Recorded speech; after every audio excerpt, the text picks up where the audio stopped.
Dear, कैसे हैं आप सबका RS क्लास में स्वागत है। आज हम लोग क्लास 10 चैप्टर नंबर 2 हिस्ट्री, ठीक है, दो संख्या प्रश्न उठाए, दोनों प्रश्न से हम लोग पहले बात करते हैं, ठीक है। तो सबसे पहला प्रश्न है कि सबसे पहले प्रश्न दिया हुआ है कि रूसीकरण की नीति क्रांति है तो कहाँ तक उत्तरदायी था, ठीक है, यानी ये सवाल कर रहा है। तो देखिए, सोवियत का मतलब यहाँ जो सोवियत वर्ड जो डाला हुआ है ना, क्या क्या सोवियत है ना, डाला हुआ। ये सोवियत का मतलब क्या होता है कि यानी सारे लोगों की एक सभा, जिसको हम लोग बोलते हैं असेंबली, ठीक है। तो सारे लोगों की एक सभा बैठती थी, ठीक है। तो उसमें क्या था ना कि इसके अंदर जितनी भी लोग थे, उसके अंदर सभी विभिन्न जाति और विभिन्न धर्म के लोग रहते थे। कहाँ पर? रूस के अंदर। और अपने अपने भाषा विचार बोलते थे।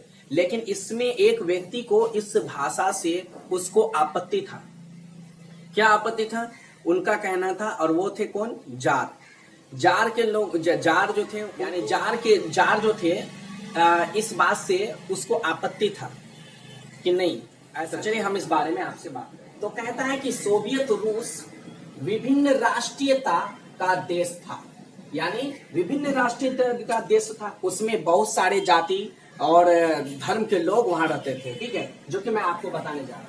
यहाँ जो है सबसे ज्यादा, यहाँ मुख्यतः सलावा जाति के लोग, यानी सलावा जाति के लोग रहते थे। सलावा एक जाति था, ठीक है, रूस के अंदर एक सलावा जाति था। वो सबसे अधिक मात्रा में वही लोग रहते थे, उसी की सबसे ज्यादा जनसंख्या वहां पर, यानी उन्हीं की सबसे ज्यादा जाति और रीति रिवाज ज्यादा होता था वहां पर। तो उसके अंदर इनके अलावा, कहता है इसके अलावा एक और था जिसका नाम था क्या? फीन। वहां पर फीन बोलने वाला भी था, पोल था, जर्मन था, यहूदी था। यानी वहां पर फीन धर्म भी था, पोल धर्म भी था, और जर्मन धर्म भी था, और यहूदी धर्म था। यानी अन्य जातियों के लोग वहां भी लोग थे। यानी वहां पर क्या थे? अन्य जातियों के लोग थे। फिर क्या कहता है? ये भिन्न भाषाएं, यानी इनकी जो भाषाएं जो थे ना, जाहिर है इसमें जब लोग थे, फीन थे, पोल थे, जर्मन थे, यहूदी थे। अब फीन लोग फीन जैसा बात करेगा, जर्मन पोल वाला पोल जैसा बात करेगा, जर्मन वाला जर्मन जैसा बात करेगा, यहूदी जैसा बात करेगा। हाँ, अब अगर जैसे मान लो कि फीन और पोल अगर दोनों एक साथ मिल जाएंगे तो हो सकता है उनका कोई एक भाषा होगा, उनका कोई एक भाषा विचार होगा जो वो आपस में बात करता होगा, ठीक है। तो चलिए अब आगे की बात सुनिए। कहता है कि ये क्या कहता है कि भिन्न भिन्न भाषा बोलते थे। यानी यहाँ पर इनके भाषा जो है भिन्न बोलते थे, तथा उसका रस्म और रिवाज, यानी उसका रहन सहन और उसका जो तरीका था वो क्या था? डिफरेंट था, ठीक है। उनका तरीका भी, जो रस्म रिवाज भी ना, वो भी क्या था? अलग अलग था।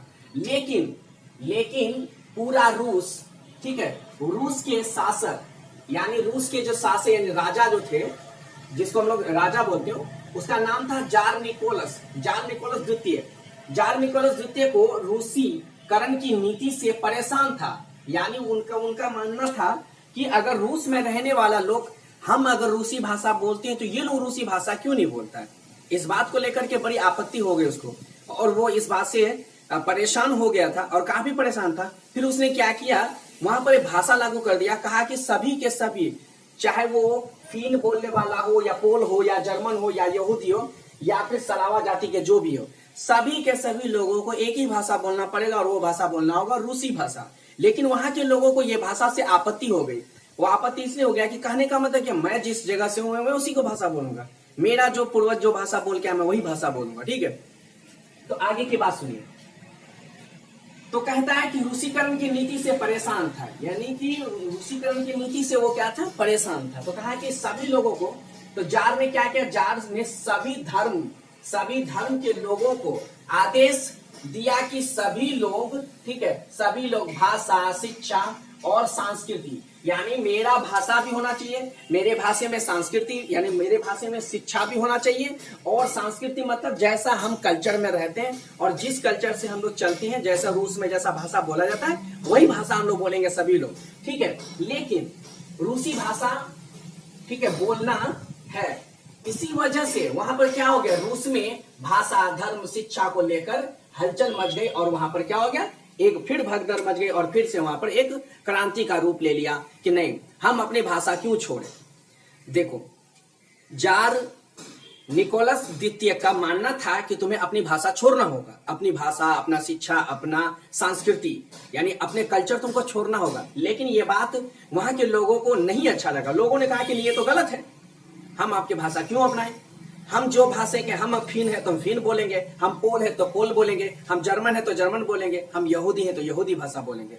जो यहूदी में, जो फिन में जो भाषा बोली जाती है, जो कल्चर है, जो रीति रिवाज, हम उसी को अपनाएंगे। तो उसी तरह से पोल ने कहा कि मेरा जो भाषा है, जो रीति रिवाज है, जो मेरा समाज में जैसा चलता है, हम वैसे ही चलेंगे, जो मेरा पूर्वज करके आया। उसी तरह से जर्मन ने भी कहा कि हम जर्मनी भाषा बोलेंगे, हम जर्मन में रहते हैं, हम जर्मन जैसा भाषा है। इसी बात से लेकर के काफी परेशानी हो गए। तो उसी में यहूदी धर्म के लोग भी कहा कि हम यहूदी हैं, हम यहूदी भाषा बोलेंगे। और इस बात को लेकर के जार निकोलस द्वितीय को टेंशन हो गई, यानी परेशान हो गया, बोला कि नहीं, हमें अच्छा नहीं लग रहा है, एक काम करो, सभी लोग मेरे भाषा बोलो। और वहां के लोगों को इस बात से आपत्ति हो गई, नहीं, हम क्यों बोलेंगे तुम्हारी भाषा, हम तुम्हारी भाषा क्यों बोले। इसी बात को लेकर काफी हलचल मच गई और ये नियम उसका जो है लागू ना हो सका। और लोगों ने क्या किया, काफी हलचल मचा दिया और इस बात को लेकर के इस जो क्या विद्रोह छेड़ दिया और कहा कि नहीं, ये भाषा हम नहीं बोलेंगे। अब जब तक इस भाषा को वो वापस नहीं लेगा तब तक हम लोग आंदोलन करते रहेंगे और हम अपनी भाषा के लिए लड़ते रहेंगे। चलिए, तो इस प्रश्न का मतलब आपको समझ में आ गया। तो यही बात कह रहा था कि रूसीकरण की नीति की क्रांति है तो कहां तक उत्तरदायी है, यानी ये कितना सही था और कितना सच था और कितना उत्तरदायी, क्या इसके लिए हित में सही था या नहीं था, ये वही बात बोल रहा था। ठीक है, अब आइए साम्यवाद एक नई आर्थिक एवं सामाजिक व्यवस्था। ये बहुत अच्छा क्वेश्चन है, ये क्वेश्चन बहुत ही मोस्ट इंपॉर्टेंट है। ठीक है, ये क्वेश्चन बहुत ही मोस्ट इंपॉर्टेंट है, बहुत अच्छा क्वेश्चन है। ठीक है, ये क्वेश्चन बहुत ही अच्छा क्वेश्चन है। कहता है कि 1917 ईस्वी से पूर्व, देखो 1917 ईस्वी से पूर्व यानी पहले की बात कर रहा है। ठीक है, कहता है कि पूर्व रूस में राजतंत्रीय शासन, यानी राजतंत्रीय शासन क्या मतलब कि राजाओं के द्वारा जो शासन चलाया जाता था ना, राजाओं के द्वारा जो शासन स्थापित किया गया था। ठीक है, रूस के सम्राट, सम्राट का मतलब होता है राजा, यानी वहां के ये जिसको हम लोग बोलते हो राजा, बोलो ना उसको, सिंपल बात में राजा ही बहुत सही है। मालिक, सम्राट, यानी उसका पूरे उसका गद्दे का मालिक हुआ कौन, यानी रूस के। तो ठीक है, रूस के सम्राट को, यानी रूस के सम्राट को यहाँ बोल भी दिया है, रूस के सम्राट को क्या कहता, जार कहा जाता था। क्या कहा था ना, जार। ठीक है, और जारशाही शासन निरंकुशता की प्रतीक था। प्रतीक मतलब पहचान था, यानी इसकी जो खुद की पहचान थी ना, वो क्या थी, निरंकुशता, यानी निराश करने वाला कानून, निराश करने वाला व्यवस्था, निराश करने वाला चीजें, यानी ये जितनी भी चीजें बनाई थी ये सभी के सभी यानी कि रूस के लोगों के खिलाफ में था। उससे रूस के लोगों को कोई लाभ नहीं होता था, जितनी भी लाभ हुई बस वो जार को ही होता था। जार के सेनाओं को और जार के सगे संबंधी को और जार के अपने बिजनेसमैन की जो उसके हित में चलने वाले लोगों के लिए अच्छा होता था, पर उनके लिए नहीं हो पाता था। ठीक है, प्रतीक था, प्रतीक मतलब होता है क्या, पहचान। किसानों, अब देखो उसके में क्या था, किसानों, मजदूरों और सामान्य मतलब उनमें सभी लोग। ठीक है, सामान्य लोगों का जीवन बहुत ही खराब थी। जीवन क्या था इसका, बहुत ही खराब थी, बहुत ही खराब हो चुका था। किसके, यानी जार निकोलस के, यानी जार के शासन काल में ही क्या हुआ था, किसानों, मजदूरों और सामान्य लोगों का जो है स्थिति बहुत खराब थी। और फिर क्या था, अतः 1917 ईस्वी में लेनिन बहुत बड़ा बॉस था। ठीक है, लेनिन का मानना था कि अगर हमें अपने रूस को आजाद करना है तो इन चंद मिनटों के चापलूसी बाद जो राजा सम्राटों वाले को थोड़ी सी नीचे इसको जो है धूल चटाना होगा, इनको इनकी औकात बतानी होगी। अगर नहीं बताओगे तो ये कल को डेट में तुम्हारे को ये मुसीबत में डाल देगा। लेनिन ने 1917 में, यानी उसके देख रेख में, 1917 में लेनिन के देख रेख में, यानी उसकी मौजूदगी में क्या हुआ, साम्यवादी, ठीक है, क्रांति हुई, साम्यवादी क्रांति हुई। ठीक है, जिसमें सत्ता के बागडोर सरबराह वर्ग, देखो सरबराह वर्ग में मैं पहले भी बता चुका हूं कि सरबराह वर्ग में 3 चीजें आती है, एक तो मजदूर, किसान और उसमें क्या, सामान्य लोग। यानी सामान्य लोग में मतलब गरीब भी बोल सकते हो उसको। ठीक है, जो मतलब जिसके पास कोई अपना कुछ भी नहीं है वो सामान्य लोग। ठीक है, तो ये कहता है कि तो इसमें कौन, तो सरबराह वर्ग का, तो बागडोर मतलब क्या, लेनिन जो है ना, लेनिन कहता है कि 1917 में जब वो जो अपना जो उसको जो बागडोर जो संभाल लिया, यानी उसको हराने के बाद, तो उसने क्या किया कि वहां का जो बागडोर है, यानी वहां के कारोबार, वहां का रीति रिवाज, वहां का कानून व्यवस्था, जितनी भी जो चीजें, खेती, उत्पादन, जो भी चीजें थी, लगभग लगभग पूरे पूरे जाकर किसको दे दिए थे? सरबराह वर्ग के लोगों को दे दिया था। बोला जा साले ऐसे आदमी को मैं दे दूंगा जो तुम्हें कभी जो है ये क्या बोलते हैं उसको, तुम्हें मजा ही नहीं आएगा।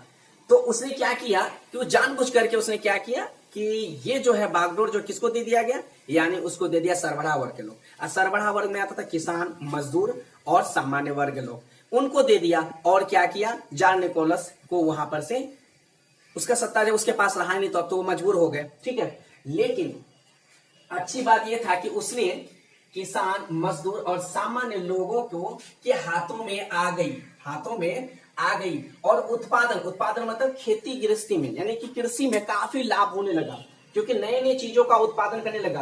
क्योंकि जो सरबराह लोगों के हाथों में, किसान और मजदूर सामान्य लोगों के हाथ में जब ये चीज लग गया, तो वो तो चाहेगा कि हम ज्यादा से ज्यादा उत्पादन करें, ज्यादा से ज्यादा फायदा करवाएं, ठीक है, और अपने रूस का विकास करें, ठीक है। तो उसने क्या किया, समाज का अधिकार यानी हो गया, यानी कि उसका जो है समाज में समाज का अधिकार हो गया, यानी पूरे समाज का जो क्या हो गया, उसमें अधिकार हो गया। अतः ठीक है, हम कह सकते हैं कि साम्यवाद एक नई आर्थिक नीति और सामाजिक व्यवस्था है। बिल्कुल सही बात है, ये एक नए रंग में बनाया गया कानून था। जो ये बनाया था किसने? लेनिन ने। लेनिन को बहुत अच्छा लगा और लेनिन ने ऐसे कानून बनाया जो कानून पूरी तरह से सरबराह लोगों के लिए, सोचो तो एक प्रकार सोचो तो क्या उनके लिए बहुत बड़ी एक जन्नत जैसी लगने लगा उसको। क्यों? क्योंकि उनको उनके हाथ में, सोचो यार, एक छोटी सी चीज बात है, अगर तुम्हारे हाथ में जो चीज तुम्हारे हाथ में ना होना चाहिए, अगर वो तुम्हारे हाथ लग जाता है तो तुम कितने हैप्पी होते हो। एग्जाम्पल तौर पे मान लो तुम अगर एग्जाम की तैयारी कर रहे हो, अच्छे से मेहनत कर रहे हो, और उस एग्जाम में तुम अगर टॉपर बनते हो और बिहार टॉपर के नंबर 1 रिजल्ट पे आते हो, तो तुम्हें कितनी खुशी होती है। तुम्हें ऐसा लगता है कि मैंने जन्नत जीत दिया, मैंने अपनी मुकाम हासिल कर लिया। ठीक वैसे ही जब सरबराह लोअर के लोगों को, किसान, मजदूर और सामान्य लोगों को जब ये बात पता चला कि लेनिन ने पूरी जिम्मेवारी हम ही लोग को दे दिया है और कहा कि तुम ही लोग मालिक हो, तुम ही लोग सत्ता हो, तुम ही हो राजा, तुम ही हो प्रजा, सब कुछ तुम ही हो, अब तुम ही जो करोगे वही तुमसे नीति चलेगा। इस बात से रूसी किसानों के लिए तो सोचो तो एक प्रकार के सोचो तो बहुत बड़ी जन्नत जैसी उसको हासिल हो चुकी थी।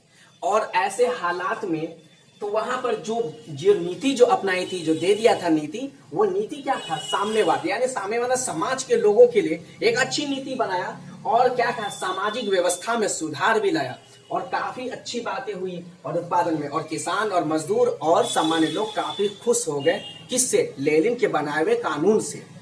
ठीक है, इसीलिए इस क्वेश्चन का नाम जो है कहा कि साम्यवाद एक नई आर्थिक एवं सामाजिक व्यवस्था थी। कैसे? ये बहुत अच्छा क्वेश्चन है। इस क्वेश्चन के डिटेल अगर अच्छे से समझोगे और इस क्वेश्चन को अच्छे से अगर माइंड अगर सेटअप करके पढ़ोगे और थोड़ी थोड़ी बातों को लाइनिंग बाय लाइनिंग समझ के पढ़ोगे, तो मुझे लगता है ये प्रश्न आपको याद करने के लिए रटने की कोई जरूरत नहीं पड़ेगा। आप सिर्फ एक बार इस प्रश्न को अच्छे से प्रिपेयर करने की कोशिश करो और इसकी एक एक लाइनिंग को समझने की प्रयास करो। सोचो कि वहां पर तुम हो, तुम वहां के उस आंदोलन में तुम भी शामिल हो, तुम देख चुके हो, ऐसा लगना चाहिए, ऐसा इमेजिन करो कि मैं वहां पर हूं, मेरी मौजूदगी में यह सब हो रहा है, इसका मतलब मैंने देखा है, मैं वहां पर हूं, ऐसी हालात वहां होती है।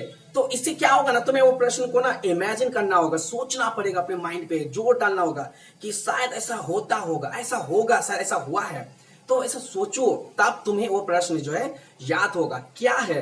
एक जिंदगी के बारे में ही तो है, एक इंसान की जिंदगी के बारे में बता रहा। क्या है इसमें? एक इंसान विलन है तो इसमें एक इंसान हीरो है। हीरो सबकी जान बचाता है और हीरो उनकी सत्ता दिलाती है, हीरो उनकी खाने पीने का चीजों का इंतजाम करती है और उनके लिए एक समाज का व्यवस्था करता है और उनको उनकी जाति, प्रथा, धर्म, सब चीजों में उसको पूरी आजादी देती है। यही तो कहानी है। इसमें हिस्ट्री है क्या? हिस्ट्री में कहानी छुपी होती है, बस उस कहानी का विवरण जानना है, उस कहानी से सीख लेना है कि तुम वो कहानी के बारे में क्या जाने। इसी तरह से हिस्ट्री को पढ़ना चाहिए और हिस्ट्री को पढ़ने के लिए सबसे पहले उनके क्वेश्चन को पकड़ना सीखो। हम तो बार बार तुमसे कहते हैं कि अगर तुम्हें क्वेश्चन पकड़ना नहीं आता है तो प्रश्न कब तक रटोगे? ऐसे कम से कम तुम्हारे किताब में नहीं भी तो कम से कम 600, 700, 800 क्वेश्चन होंगे। क्या आप इतने क्वेश्चन 100, 250, 300 क्वेश्चन याद कर लोगे? इतना पॉसिबल नहीं है। अगर हर एक क्वेश्चन का, अगर हर एक लाइन का इंपॉर्टेंट चीज अगर याद कर लो तो हम समझते हैं तुम महान हो, पर ऐसा संभव नहीं है। लेकिन अगर एक स्टोरी की पूरी बात अगर समझ जाओ और उनके मेन मेन चीजों को समझ कर करके अगर अपने दिमाग में नोट कर लो, तो शायद ये तुम्हारे लिए बेहतर होगा। सोच लो ना कि जैसे तुमने मूवी देखते हो 2 घंटे के लिए, उस मूवी का कहानी तुम्हें कैसे याद रहता है, क्योंकि वो तुम्हें डायरेक्टली जो है तुम्हें वहां पर वो उसका क्या कहता है, वो प्रैक्टिकली बताता है, इसीलिए तुम उस बात को जल्दी कैचअप करते हो।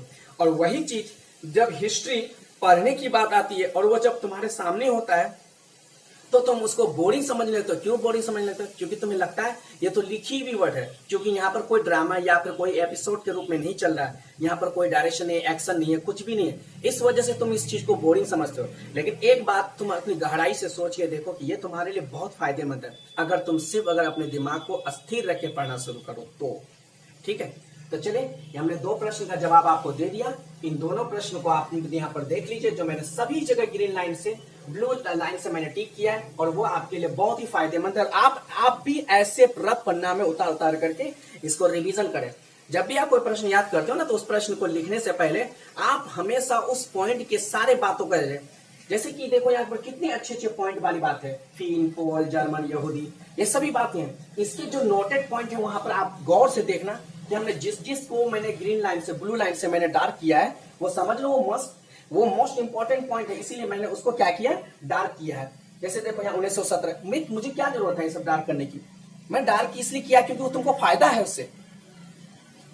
ठीक है, तो चलिए हम लोग इस बात यहीं पे वीडियो समाप्त करते हैं। ठीक है, तो मेरी वीडियो को आप लोग लाइक करो, सब्सक्राइब करो, शेयर करो। ठीक है, और अपना कमेंट में लिखो और इस वीडियो का स्क्रीनशॉट लो।